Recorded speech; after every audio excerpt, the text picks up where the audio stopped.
गया खरी हो हमर यार मनावा तो एक बेर बात कर लगे। हो गया खरी हो हमर यार मनावा तो एक बेर बात कर लगे। हो गे सुना यारवा हो भरती पटनवा में आके मुलाकात कर लेगे। आगे सुना यारवा हो भरती पटनवा में आके मुलाकात कर लेगे।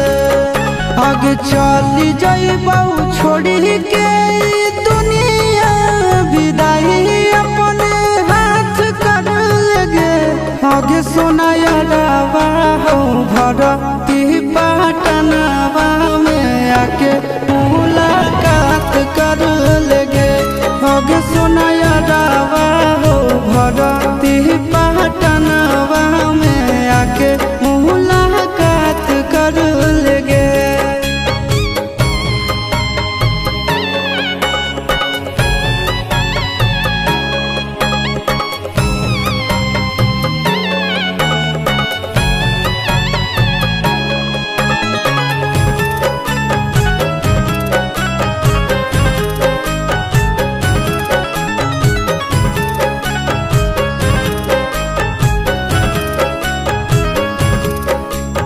मरे घर पनिया पिलाई दी है जान गे।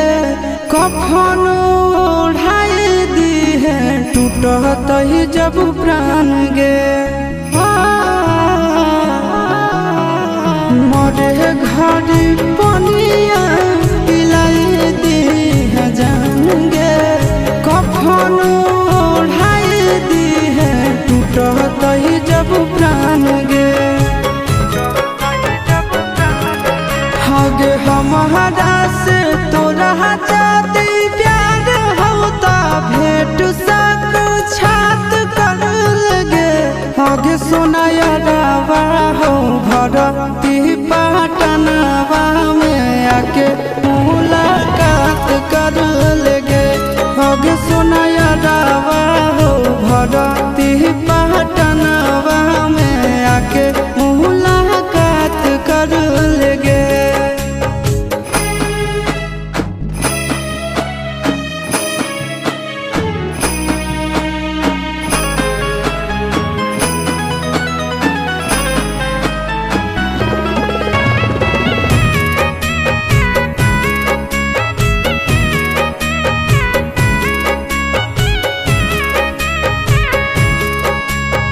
डॉक्टर जवाब दिल के बुलावा मौत के।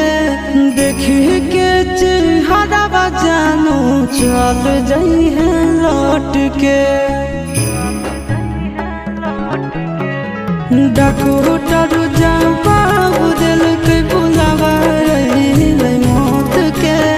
देखी के चेहरा जानू चल जाई है लौट के।